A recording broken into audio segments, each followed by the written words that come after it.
자, 우리 말씀 제목 한번 같이 하십시다. 동성애 차별 금지 법안의 실체.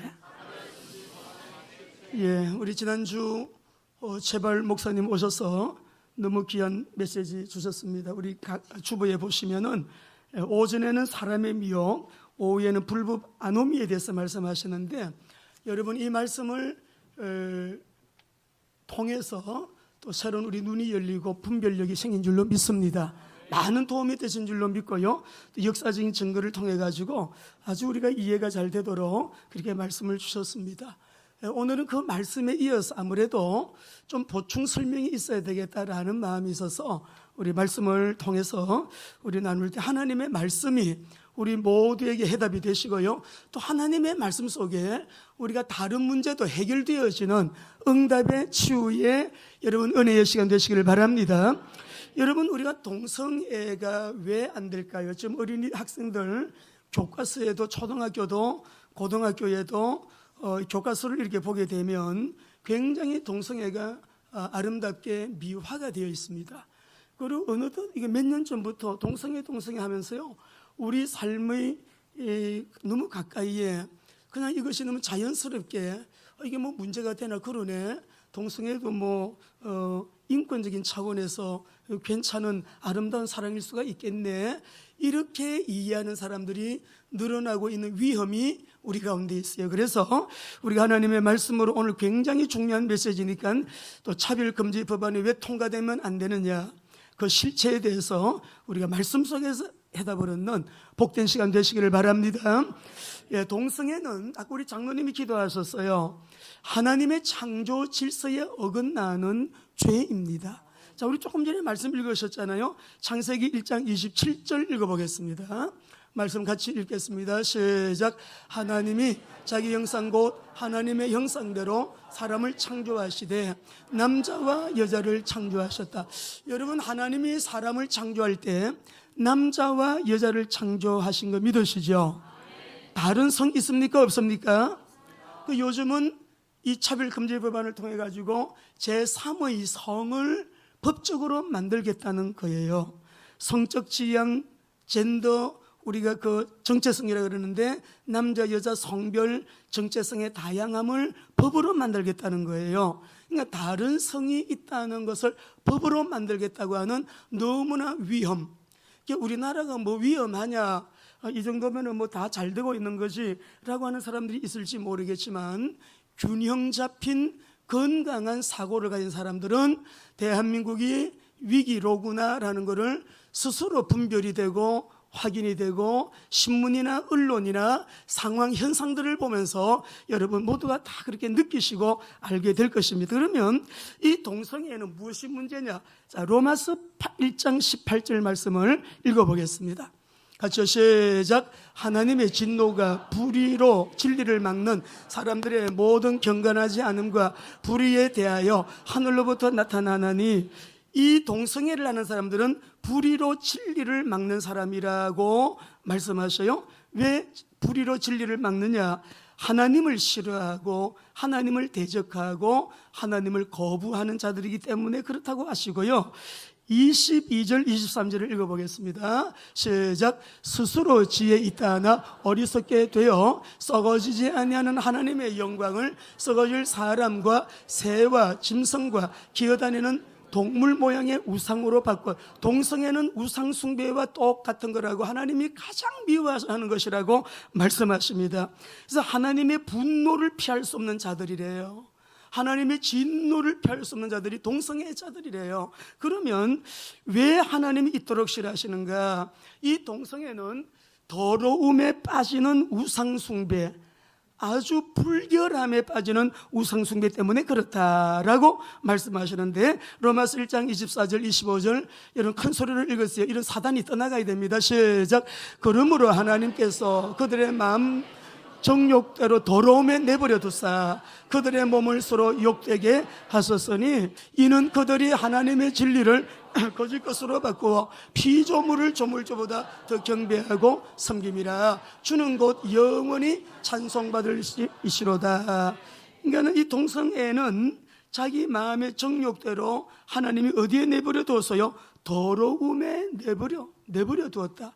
이 원문에 보게 되면 내버려 두었다라는 이 말은 하나님께서 넘겨주었대요. 무엇에 넘겨주었느냐? 사단에게 넘겨줌으로 동성애가 가능한 거예요. 잘 들으세요. 자, 그래서 진리를 거짓으로 바꾸어서 피조물을 조물주보다 더 경배하고 섬기는 거, 이게 우상숭배잖아요. 우리 골로새서 3장 4절 5절도 읽어보겠습니다. 왜 우상숭배냐? 동성애가 왜 우상숭배냐? 시작. 우리 생명이신 그리스도께서 나타나실 그때에 너희도 그와 함께 영광 중에 나타나리라. 그러므로 땅에 있는 지체를 죽이라. 곧 음란과 부정과 사욕과 악한 정욕과 탐심이니, 이 탐심은 우상숭배래요. 음란, 악한 정욕, 부정한 이런 것들, 불결한 여러분 더러움에 빠지는 이런 것들, 그리고 이거는 윤리적인 타락이라고 하나님은 말씀하십니다. 로마서 1장 26절 27절입니다. 읽어보십시다. 시작. 이 때문에 하나님께서 그들을 부끄러운 욕심에 내버려 두셨으니 곧 그들의 여자들도 순리대로 쓸 것을 바꾸어 영리로 쓰며 그와 같이 남자들도 순리대로 여자 쓰기를 버리고 서로 향하여 음욕이 부릴 듯하며 남자가 남자와 더불어 부끄러운 일을 행하고 그들의 그릇 때문에 상대한 보응을 그 자신이 받았느니라 라고 말씀을 해요. 윤리적인 타락인데 그들을 부끄러운 욕심에 내버려 두었다. 사단에게 넘겨주었기 때문에 이런 일이 가능하다라고 하는 거고요. 그래서 동성애는 여자가 여자에게 남자가 남자를 보면서 막 음욕이 부릴 듯이 일어나는 이런 여러분 엄청난 죄 때문에 어떤 결과가 오냐 그러면 27절을 보겠습니다. 동성애자들의 결과는 너무 불행이에요. 시작. 이와 같이 남자들도 순리대로 서로 향하여 음욕이 부릴 듯하며 남자가 남자와 더불어 부끄러운 일을 행하여 그들의 그릇 때문에 상당한 보응을 그 자신이 받았느니라. 여기서 상당한이라고 하는 이 말은 반드시 따르는 보응이라는 말인데, 상당한 보응, 반드시 따르는 보응을 받았는데 영어로 말하면 in must be예요. 반드시 따라와요. 보응이 따라와요. 불행이 따라오는 거죠. 반드시 하나님의 진노가 따라오는 여러분 그 그릇 때문에 상당한 보상을 받게 되어 있다면 에이즈도 거기에 해당되겠죠. 그런데 여기서 이 동성애는 윤리적 타락이지만 더 깊은 윤리적 타락이라고 또 뒤에서 말씀을 합니다. 우리 1장 28절 읽어보겠습니다. 시작. 또한 그들이 마음에 하나님 두기를 싫어하며 하나님께서 그들을 그 상실한 마음대로 내버려 두사 합당하지 못한 일을 하게 하셨으니, 여러분 지금 보니까 하나님이 내버려 둔 자들이 동성애에 빠진대요. 우리 하나님의 창조 질서에 어긋나는 이런 죄를 짓는데요. 불의로서 이 사람들은 진리를 막는 사람들이래요. 불결함에 빠지는 우상 숭배하는 자들이래요. 이 사람들은 그 하나님이 그들의 마음의 정욕들을 내버려 두고 부끄러운 욕심에 내버려 두고 그 상실한 마음이라는 이 말은 아도키모스라는 말인데 아주 가치 없는 일에 내버려 두고 허망한 일에 내버려 두고 망할 일에 내버려 두었대요. 망하게 돼 있는 사람들이에요. 끝이 안 좋게 돼 있어요. 그러니까 그릇 때문에 상당한 보응을 받는데 반드시 보응이 따라서 그 자신들에게 이런 여러분 결과가 따라온다. 참 무슨 말이죠? 하나님이 넘겨주었답니다. 누구에게? 사단에게 넘겨주었대요. 우리나라가 이렇게 동성애를 합법으로 만들어서 하나님은 불법이다라고 하는 것을 합법으로 만들어서 헌법도 만들고 고치고 법을 만들어서 차별금지 법을 만들어서 이걸 합법화하겠다고 하는 우리 대한민국 위기 아니에요? 위기 아닙니까? 동성애는 창조의 질서에 어긋난 죄라고 분명히 말씀하세요. 우리가 교회 안에 동성애자들이 들어오면 그러면 교회는 어떻게 해야 되느냐? 여러분, 동성애자들이 문제가 아니라 동성애를 불법을 합법으로 만들겠다는 제도를 바꾸겠다는 게 문제이기 때문에 동성애자는 교회 안에 들어오면 복음이 필요한 자인 줄 알고 환영하고 예수 믿고 구원이 필요한 자들이니까 구원받으면 치유가 되는 것입니다. 교회는 이들을 정죄하는 것이 아니고 살인자가 들어오든 간음자가 들어오든 교회는 도피성이 되어야 되죠. 누가 들어봐도 살리는 곳이 되어야 되고요. 질병 걸린 사람은 치유받을 수 있도록 도와줘야 되고, 근데 문제는 사단에게 내어주니까 귀신 들린 사람, 귀신이 역사하면 못할 짓이, 나는 동성애자 아닌데요. 여러분도 장담 못합니다. 환경에 의해서, 이거는 선천적이 아니고 후천적이라는 과학적인 증거가 나왔어요. 어떤 환경 요인에 의해서, 어떤 사건에 의해서, 어떤 이러한 이제 상황 속에서 여러분 사단의 역사하면요, 뭐 우리가 나름 멀쩡한 신사가 간음죄 짓고 동성애도 빠지고 유혹도 받고 그렇게 되는 것이에요. 그런데 우리 교회는 이러한 문제를 가진 사람이 들어오게 되면 여러분 환영을 하고, 복음이 필요한 사람이구나, 구원이 필요한 사람이다, 여러분 복음을 믿을 수 있도록 우리가 도와줘서 치유가 되도록 해야 할 줄로 믿습니다. 동성애는 한마디로 말하면 영적 문제에서 비롯된 질병입니다. 영적 문제는 치유됩니다. 질병은 치유가 됩니다. 때문에 치유받아야 되고 또 치유가 되고 치유가 되어야 되기 때문에 여러분, 우리 교회 들어오는 사람들은 이 문제가 아니더라도 어떤 문제로 문제에 눌려서 자유함이 없고, 여러분 사람은 양심에 그릇기를 하게 되면 눌리게 되어 있습니다. 자기가 알아요. 제도가 그렇게 말하지 않아도 자기가 압니다. 때문에 어떤 사람이 들어와도 눌린 사람이 들어와서 성령의 위로를 받고 성령이 카운셀러가 되어줘서 성령님의 상담 속에, 성령님의 위로 속에 성령의 보호를 받고 성령을 통하여 치유받는 그런 놀라운 은혜가 우리 모두에게 전인격적으로 임하는 이 시간 되기를 주의 이름으로 축원합니다. 반드시 여러분 치유돼요, 이 문제. 자유함을 누리고 구원을 받으면 그렇게 되기 때문에 구원을 받도록 우리 교회는 더 기도하고 여러분 이렇게 해야 되고요. 그러면 우리가 두 번째로 왜 대한민국 문재인 정부는 동성애 차별 금지 법안을 통과시키려고 하느냐, 한번 자료를 한번 보여드리겠습니다. 자료를 한번 보시죠. 차별 금지 법의 문제점부터 한번 띄워주시기 바랍니다. 한번 보시기 바랍니다. 자, 차별 금지법의 문제점은요, 여러분 이거를 확인을 다 해보시면 좋고요. 여성, 남성 외에 제3의 성을 인정하는 법안이에요. 두 번째, 성적 지향, 동성애 다 차에서 성별, 젠더, 정체성을 우리가 반대하는 거죠. 반대만 해도 여러분 처벌하는 법안이 여기 더 들어가 있습니다. 이거는 죄입니다 그러면은 고발당해요, 제가. 예수만이 구원입니다 그러면 유일성에 대해서 이것도 차별금지법에 걸려요. 앞으로는 복음도 마음대로 들을 수 없는 날이 온다 이 말이에요. 동성결혼을 합법화하는 법안이에요. 네 번째 보세요. 신앙, 양심, 표현과 학문의 자유를 침해하는 법안이에요. 초등학교, 중학교, 고등학교에서 동성애 성교육을 의무적으로 받아야 됩니다. 지금도 하고 있습니다. 여섯 번째로 동성애자 등에게 특권을 주고 일반 국민 역차별을 당하게 하는 그런 여러분 법안이고요. 일곱 번째, 동성애 등을 강력히 옹호하고 조장해온 국가인권위원회, 이것을 국가의 권력 기관화하는 그런 법안이에요. 자, 그래서 우리가 좀 설문조사한 것을 봤는데 국가인권위원회에서 설문조사를 했는데 어떻게 조사를 했느냐, 차별금지법안 제정을 국민들이 88.5%가 찬성한다고 발표했어요. 신문에 나온 거예요. 동성애자, 트랜스젠더 등도 존중해야 된다. 온 국민이 73.6%가 찬성한다는 거죠. 밑에 같이 읽어봅시다. 시작. 단순하게 평등권 보장을 위한 법률 제정이란 질문에는 쉽게 동의하지만 차별금지법이 반대자 차별법임을 설명한 후에는 반대 국민이 더 많다. 그러므로 실체를 알려야 돼요. 우리 신문에서는 88점, 거의 90%가 동의한다 그랬는데 국민들이 좀 이런가?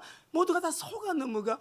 언론이 다 거짓부렁이요. 신문 보면은 답답해요. 여러분, 우리나라가 지금 위기입니다. 자, 그러면 한국기독교문화연구소에서 6월 25일 22년도 여러분 발표한 걸 한번 보겠습니다. 자, 동성애 성행위를 비판만 해도 차별을 받는데 차별금지법 제정돼야 될까요 했더니 찬성이 32.3%, 반대가 46%.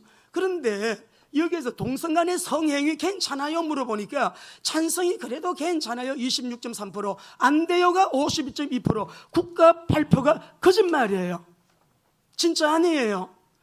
술렁술렁하게 그냥 다 동의하는 것처럼 그냥 이렇게 그냥 차별금지법 제정, 차별 없애는 거야. 여자 남자도 다 동등해. 학력도 다 그냥 동등한 거야. 이제 차별 없애는 거니까 얼마나 좋은 법이야. 다 찬성하는 사람이 여기에 꼭꼭 숨어 있는 사단의 엄청난 무서운 음모, 차별금지법. 자, 그래서 우리가 이런 것을 잘 알면서 그 여러 밑에 것도 한번 보겠습니다. 동성애자 트랜스젠더 존중되어야 되지만은 이것들을 빌미로 차별금지법 실체를 숨기는 거예요. 통과시키려고 하는 것은 우리 국민을 기만하는 것입니다. 사람이 장애가 가졌던 장애가 없던 동등하다 좋아요. 나이, 성별, 학력 이런 거 차별 금지하는 거 좋습니다. 이미 이런 것들은 20개 이상이 제정되어 있는 법이에요. 이미 우리나라 헌법에 제정되어 있기 때문에 포괄적인 차별금지법을 해야 될 필요가 없다는 거죠. 그러니까는 밑에 우리 빨간 글씨 크게 한번 같이 읽어보겠습니다. 동성애 차별금지법안의 실체를 알아야 돼요. 다 이미 20개 정도 여러분 제정되어 있는 여러분 이 차별금지법이 있는데도 불구하고 왜 이렇게 포괄적인 차별금지법을 성적 지향, 성별 정체성, 정당한 사유를 속에다가 막 섞어 넣어가지고 독약이 들어있는 비빔밥처럼 먹으면 죽어. 독약이 들어있는 얼른 보면 비빔밥 같은데 먹으면 죽는다니까. 그런 법을 우리 대한민국이 만들려고 하는데 왜 만들려고 하느냐. 여러분 이것을 여러분 잘 알아야 됩니다. 오늘 잘 들으시고요. 이제 우리가 그 9월 달에 20일에 퀴어 문화 축제 며칠 동안 해요? 인터넷 들어가면 대단합니다, 지금. 2000년도 들어와서는 매년 한 번씩 해요, 이거를. 근데 퀴어 축제, 퀴어라고 하는 말이 이상한, 괴상한 그런 뜻인데 하여튼 괴상한 축제를 합니다. 나라에서 허가해 줬습니다. 며칠 동안 12일 동안 축제하도록 했어요. 자, 그러니까 그것도 어디에서? 서울시 광장에서. 반대청은 올렸습니까? 저는 올렸는데 여러분 다 이거 반대청 올려야 됩니다. 그리고 1918년도 대한민국 헌법에 왜 문재인 대통령이 국민을 사람으로 바꾸려고 했고 자유민주주의를 그냥 민주주의로 바꾸려고 했고 왜 양성평등을 성평등으로, 남자 여자가 평등인데 그냥 성은 평등하다, 남자 여자를 빼고 동성도 괜찮고 뭐 트랜스젠더 다 여자가 남자 되고 남자가 여자, 이거 다 전체를 다 포함해가지고 그냥 여러분 성평등으로 만들려고 했는데 왜 그렇게 하려고 했느냐? 대통령이 그것도 왜 그렇게 했느냐? 여러분 아시나요? 이게 우리가 지난번 7월 19일 날 오후 메시지하고 지난주일 최방울 목사님 7월 16일 메시지를 잘 들으셔야 됩니다. 그거 잘 참고하셔야 돼요. 2018년도 초등학교, 중학교, 고등학교 교과서에 자유라는 말을 왜 아이들 교과서에서 자유민주주의에 자유라는 말을 왜 삭제를 했느냐? 이게 초등학교요. 5학년 교과서 한번 띄워줘 보세요. 건강한 가족 만들기에 보게 되면 가족이 누가 가족이냐? 동성애 가족이 교과서에 나와요.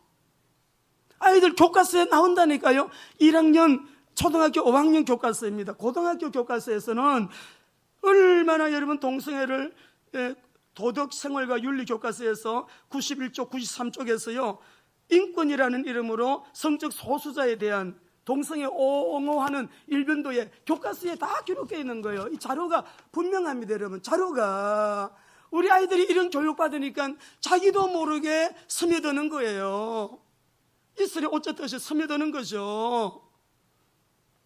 우리 아이들에게 성경적인 이런 말씀에 근거한 분명한 죄는 죄다, 불법은 불법이다라는 것을 우리 아이들에게 분명히 가정에서부터 가르쳐 주셔야 됩니다.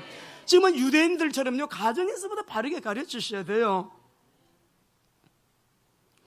왜 현 정부 장관급 인사들의 상당수가 친동성애자들인가 아셔야 돼요. 왜 그리도 우리나라가 차별금지법안 통과를 저렇게 애를 쓰고 7월 7일 여러분 뉴스에서 봤는데 이낙연 전 총리가요 차별금지법안을 국회에서 빨리 논의를 해서 이거 통과시켜야 된다고 직접 말했어요. 제가 직접 들었어요. 뉴스에서 기록해 놨어요. 국회의원 수가 절대 다수로 많기 때문에 투표하면은 통과될 가능성이 커요. 어떤 목사님은요 통과된대요. 통과되면 어떻게 하느냐? 더 우리는 오직 예수하고 복음전도 더 해야죠.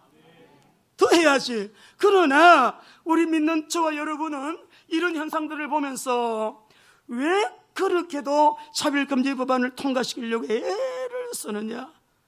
근데 분명히 아셔야 될 거는 차별금지 법안 통과에 대한 실체, 정부에서 의도하는 거, 목적하는 것이 무엇인가를 알아야 됩니다. 차별금지 법안이 통과된 유럽들 지금 보고마율이 몇 프로라고요? 0.5%. 미국 마이너리티 그룹이 믿는 사람들 그룹이에요. 우리 한국 너무 이거 다 끝나는 거예요. 이제 정말 여러분 끝나는 거예요. 예? 김중곤 목사님 말씀처럼 기독교는 없다. 맞는 말씀이에요. 차별금지 법안의 핵심은 여러분 아시지요? 기독교를 무너뜨리려고 하는 것입니다. 차별금지 법안을 왜 통과시키려고 하느냐? 우리 기독교를 무너뜨리려고. 지난번 오후 예배 때 말씀드렸죠. 칼막스의 공산주의가 실패했어요. 1차 세계대전 이후에 여러분 1968년도 프랑스 대혁명 그 기점으로 해가지고 왜 우리 칼막스의 공산주의 이론이 실패했는가 연구했잖아요. 근데 가만히 보게 되니까 서구의 문화는 기독교 문화인데 기독교 문화 속에서 뭐가 발전했어요? 자유민주주의가 발전하고 자유시장경제가 발전하고 그런 나라들은 너무 번영하고 잘 사는 나라가 되었다. 우리나라가 복음이 들어오고 나서 지금까지 얼마나 번영하고 잘 사는 나라가 되었습니까? 요 몇 년 동안에 지금 완전히 최 목사님 말씀 따라 난장판이 되었다고 저는 그렇게 생각해요. 너무 걱정되는 것입니다. 공무원 봉급 따박따박 받는 사람들 외에는 자영업자들이나 여러분 정말 현장에서 일하시는 분들 지금 죽을 지경 아닙니까? 때문에 오늘 우리 사랑하는 성도 여러분은 지금 우리는 정말 하나님 앞에서 저는 이 일을 위해서 3일 금식 기도를 했는데요. 우리 집사님을 위해서 연약한 지체들을 위해서 기도해야 되겠다 그러고 3일 금식 기도했어요. 근데 3일 금식 기도하면서 연약한 지체들을 위해 기도하는데 자꾸 나라 기도가 그렇게 뜨거운 눈물과 함께 나라를 위한 기도가 그렇게 되는 거예요. 그 두 가지 기도했어요. 우리에게 연약한 지체들을 위해서 하나님 치유자 주님 치유해 주세요. 힘을 주세요. 고쳐주세요. 낫게 해주세요. 연약한 자들을 위해 기도하고 나라와 민족을 위해서 무엇보다도요 차별금지 법안 통과되면 안 됩니다. 여러분 기도하셔야 돼요. 기도하셔야 돼요. 부르주셔야 돼요. 우리 아이들 미래 없어요. 이렇게 나가면 우리 아이들 교육 이제 엉망으로 가는 거예요. 나라도 미래가 없어요. 애를 낳는 동성애자들이 애 낳아요? 애를 안 낳는데 무슨 이 미래가 있고 후대가 있어요. 그러니까 지금 우리나라의 더 엄청난 문제는 기독교 81개 단체가요 동성애 차별금지 법안 지지한다는 성명서를 냈습니다. 81개 단체가 냈습니다. WCC에서 냈습니다. NCCK에서 냈습니다. 또 우리 그 누구예요? 성공의 누구예요? 그저 신영복 교수였던 그 신학교에서 냈습니다. 한신대학교에서 한신대학도요. 그 아주 이상한 교수들 그 고단의 목사들도 막 퀴어 축자만 나와가지고 막 설교하는 목사들이 있어요. 그런 목사들. 근데 거기에서 보면은 이분은 아닐 텐데 여러분 청어람이라고 하는 단체 아시죠? 이 청어람을 누가 만들었느냐? 김동호 목사님이 만들었습니다. 이 단체가 들어가 있습니다. 이번 주에 우리가 차별금지법 여러분 반대하는 집회를 우리가 성시와 운동하는 본부에서 와가지고 전국에서 부산에서도 울산에서도 경남 다 전국에서 모여가지고 한 300개 지부에서 모여서 엄청나게 많은 분들이 목사님들이 오셔가지고 여러분 이 집회를 했습니다. 집회를 했는데 이 성시와 운동은 칼빈이 제네바 성시와 운동에서 비롯된 우리도 그 운동을 하자. 김중곤 목사님이 이 운동을 시작을 하신 거예요. 1972년도에 전 교회가 전 복음으로 여러분 전 도시를 복음하자 이 말이에요. 모든 교회가 복음화 운동, 여러분 전 도시가 복음화 운동, 이 복음을 가지고 우리가 지역 살리자라는 운동인데 목사님들이 많이 오셨어요. 우리 교역자들과 우리 성린들도 많이 오셨어요. 우리 WMDC 목사님들도 많이 오셨어요. 믿는 우리가 지금은 가만히 앉아서 이게 뭐야 어리둥절 눈치만 보지 마시고요, 분명한 신앙 고백으로 우리의 신앙 고백을 하나님 앞에서 고백해야 되어야 될 때인 줄로 믿습니다. 여기에 반대는 여당이든 야당이든 지역이 어디든 관계가 없어요. 이 일에 대하여서는 모든 그리스도인이 하나가 되어야 할 줄로 믿습니다. 여기서 다른 의견이 어디 있겠어요? 나는 누구 판대, 누구 정당을 지지하는, 정당이 아니에요. 이거는 하나님 말씀 앞에 하나가 되어야 될 줄로 믿습니다. 이것 때문에 기도하고, 정말 여러분 기도합시다.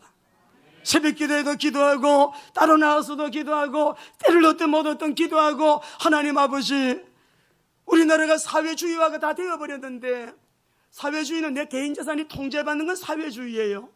공산주의는 내 개인 재산 소유 인정 안 하는 게 공산주의예요. 여러분 사유재산 지금 여러분 괜찮습니까? 통제받고 있다고 생각 안 합니까? 그런 사회로 가고 있지 않아요? 그러면은 저는 그래 느낍니다. 그렇게 느껴요. 은행 가도 뭐가 옛날 같지가 않고, 뭐 법을 만드는 것도 다 그렇고, 뭐 독재인지 전체주의인지 모르겠습니다. 이제 제가 느끼기에 그래요. 여러분은 안 그릴 수 있어요. 그러니까 우리가 지금 81개나 되나 국가 이 기독교 단체들이 차별금지 법안을 지지합니다. 이게 정상이 아니죠, 여러분. 우리 한국교회가 너무나 지금 배교, 음란, 돈, 만몬. 여기는 목사들도 성도들도 모두가 다 배교, 음란, 만몬, 여기에 깊이 빠져 있어요.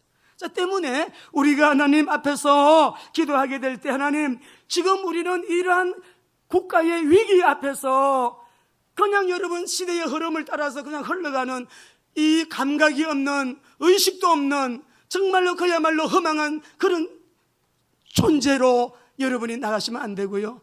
영적 전쟁, 지금 우리가 거대한 영적 전쟁 속에 있구나.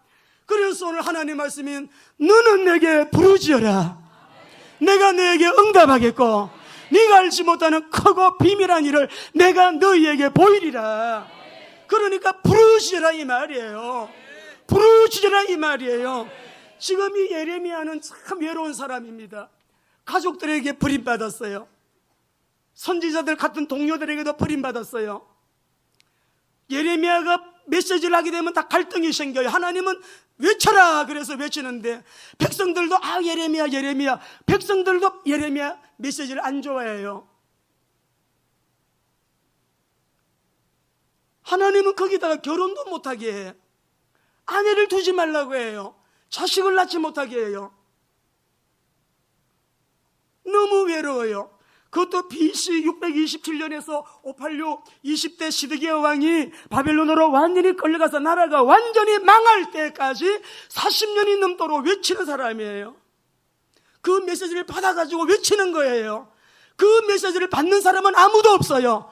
왕도 너무너무 미워하고 감옥에 또 가두고, 2차 감옥에 또 가두고, 감옥에 가두고, 왕도 예레미야를 감옥에 가두어요. 그 메시지를 전한다고. 백성들도 싫어합니다. 선지자들도 싫어합니다. 모두가 다 싫어해요. 예레미야가 가는 곳에는 갈등이 있어요. 끝에 가니까 예레미야의 메시지대로 나라는 망해버렸어요. 언약의 백성 유다 민족도 이렇게 바벨론에 붙이신 하나님, 국제정세가 경랑기에 있을 때 그 북이스라엘을 끌고 갔던 아수르도 시들시들해지고 쇠퇴해가고, 신흥 바벨론이 일어나가지고서 여러분 남유다를 이제 여러분 계속적으로 1차, 2차, 3차 포로로 끌고 가잖아요.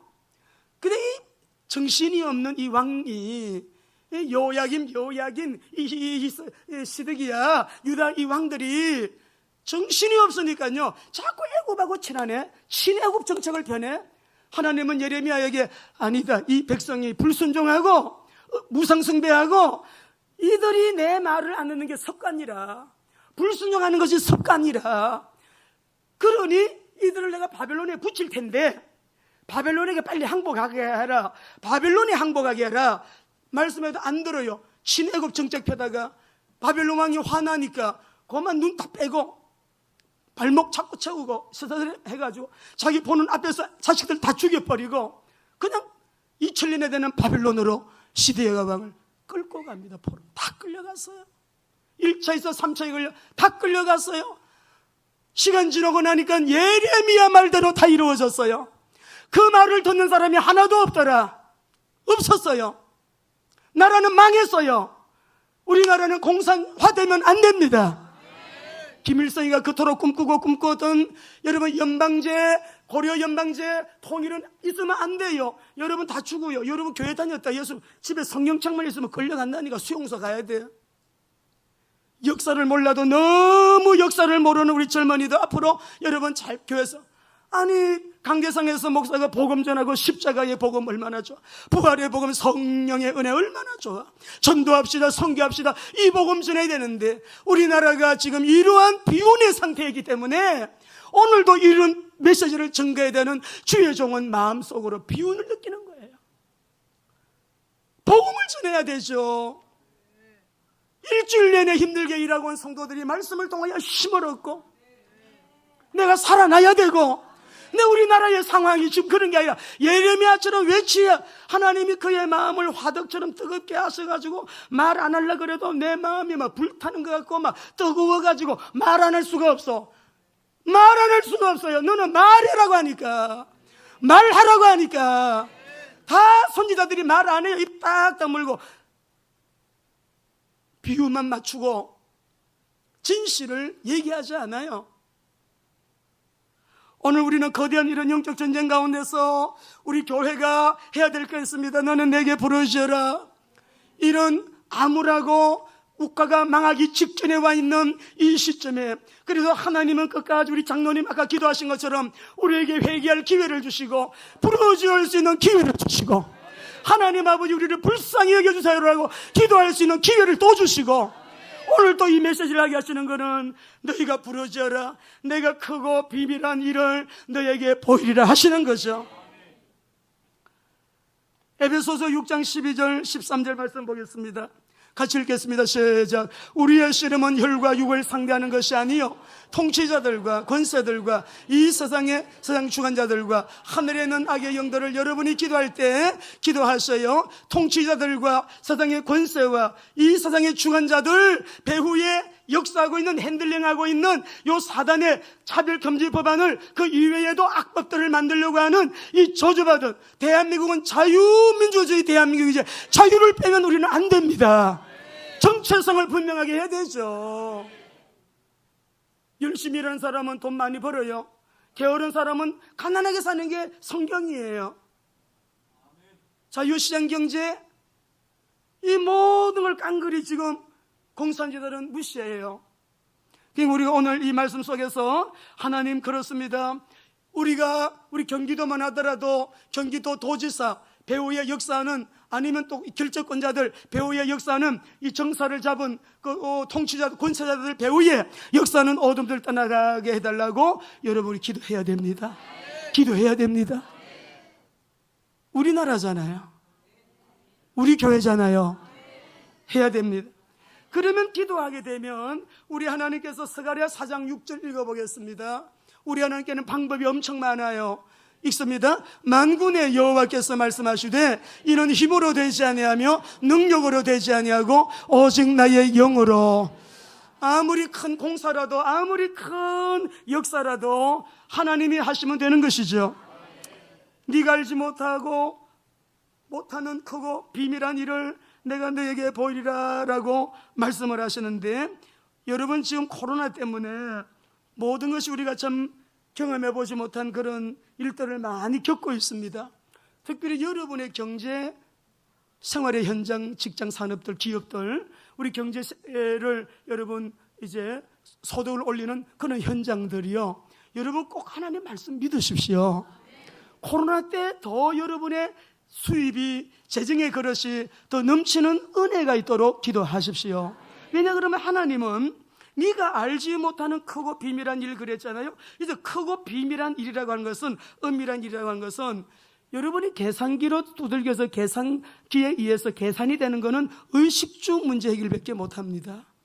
이렇게 가면 얼마 나오겠지? 이렇게 하면 얼마 나오겠네? 그러네, 얼마 남겠다. 이거는요, 여러분의 의식주만 해결하는 문제가 될 수 있지만, 오늘 여기 바차르라고 하는 이 말은 사람들이 접근하지 못하는, 이해하지 못하는, 설명이 안 되는 하나님의 비상 섭리를 말해요. 아까 우리 장로님 기도서에 탁 떠오르더라고요. 그래요. 아하방 말씀하셨잖아요. 아하방이 선지자들 450명 다 죽인 줄 알았어. 근데 자기 옆에 충신들이 있는데 국내 대신 가운데 오바다라고 하는 사람이 하나님을 경외하는 사람인 줄은 몰랐어요. 악한 왕, 가장 악한 왕 아하방 옆에 하나님을 경외하는 오바댜가 있는 줄은 몰랐지. 오바댜가 선지자들을 불에 다 숨겨놓고 떡을 공급하고 살려주는 거죠. 우리 대한민국에도 상황은 이렇게 여러 가지로 문제야 라고 하지만은 우리는 위를 바라봐야 됩니다. 네, 한국교회 잘못한 걸 먼저 회개하고, 믿는 우리가 잘못한 걸 먼저 회개하고, 주의 종들이 회개하고, 성도들이 먼저 우리가 회개하면서, 하나님, 그러나 저희가 하나님 앞에 간구합니다. 크고 엄밀한 일을 행하실 수 있는 우리 하나님은 비차르의 하나님이십니다. 이 비차르라는 말은 뭐이라고요? 아무도 설명할 수 없는, 접근할 수 없는 비상섭리로 역사하시는 하나님의 손이에요. 그 하나님의 능력으로 우리 대한민국 살려주세요. 우리 가정 살려주세요. 내 사업을 살려주세요.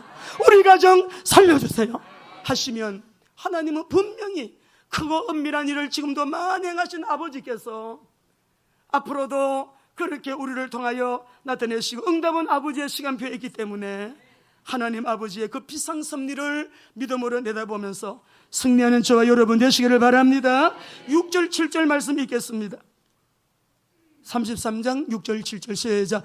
그러나 보라, 내가 이 성읍을 치료하며 고쳐 낫게 하고 평안과 진실이 풍성함을 그들에게 나타낼 것이며, 내가 유다의 포로와 이스라엘의 포로를 돌아오게 하며 그들을 처음과 같이 세울 것이며, 원래대로 고쳐서 낫게 하시는 하나님의 능력을 믿으시기 바랍니다.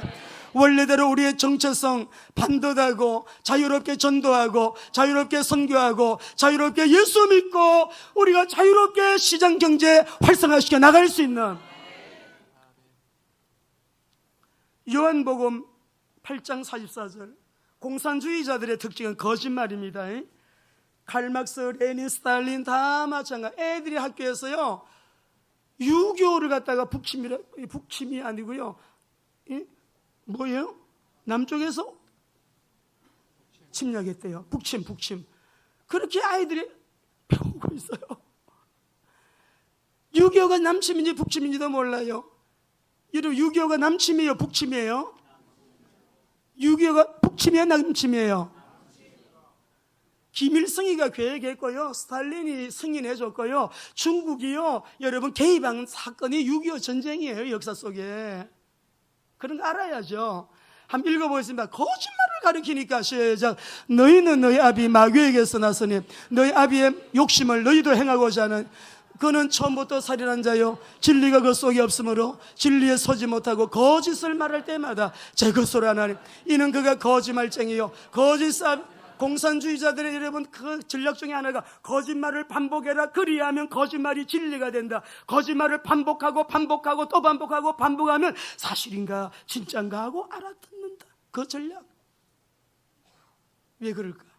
교회에서부터 이런 거짓이 없어져야 됩니다. 모함하고 시기 질투해가지고 없는 것을 있는 일처럼 서로를 음해하고, 교회 안에서, 그러니까 이게 나중에는 이게 막 불러가지고 눈덩이처럼 어떻게 수습이 안 되는 그런 일들도 많이 있더라고요. 우리 아이들에게 이런 교육 못 가르쳐요. 우리 이사야 61장 9절 읽겠습니다. 우리 아이들에게 하나님 이런 은혜 주십시오. 이사야 61장 9절입니다. 시작. 그들의 자손을 문나라 가운데 그들의 후손을 만민 가운데 알리리니 무릇 이를 보는 자가 그들 여호와께 복을 자손이라. 우리 후대들이, 우리 딸이, 우리 아들이, 우리 아이들이 이렇게 열방 가운데서도 사람들로부터 인정받을 수 있도록 이런 은혜를 기도하시기를 바랍니다. 여러분, 그래서 우리는 이런 은혜가 어떻게 오느냐, 그냥 오는 것이 아닙니다. 이스라엘 민족에게 하시는 말씀은 너희들 언약 놓쳤지, 언약 회복해라. 오늘 예배하는 저와 여러분, 이 언약 회복하셔야 됩니다. 이 언약 회복하게 되면 다시 회복시켜 주신대요. 너무 한국교회가 여러분 잘 먹고 잘 사는 그런 여러분 이 부흥과 더불어서 배가 불렀어요. 선교 안 해요. 전도 안 해요. 그리고 우리가 여러분 너무 엉뚱한데 에너지를 너무 많이 썼어요. 이거는 다른 말로 말하면 우리 기독교인들이 복을 엄청 받았어요. 복을 받아가지고 내가 잘해서 복 받은 줄 알고 하나님의 영광을 위해서 쓰지 않고 하나님의 주재권을 인정하지 않고 하나님으로부터 온 은혜라는 거, 하나님으로부터 온 복이라는 걸 잊어버리고 내가 잘해서 내 노력으로 받은 복이지 그래갖고요, 다 자기만 위해서 우리 집 사는데, 우리 집 늘리는데, 우리 땅 사는데, 우리 밭 사는데, 우리 아이들 위해서 저금하는데, 우리의 삶의 미래를 위해서, 주님을 위해서는 계획조차 없어요. 여러분, 하나님이 지금 때리시는 거예요. 경제도 때려요. 이것도 다 종합적으로 코로나는 우리에게 여러분 다른 의미에서는 아까 우리 장로님 기도가 너무 은혜됐습니다. 정말 우리에게 다시금 회개할 수 있는 기회를 주시는 거예요. 이 언약 잡아야 돼. 언약이 무엇이냐?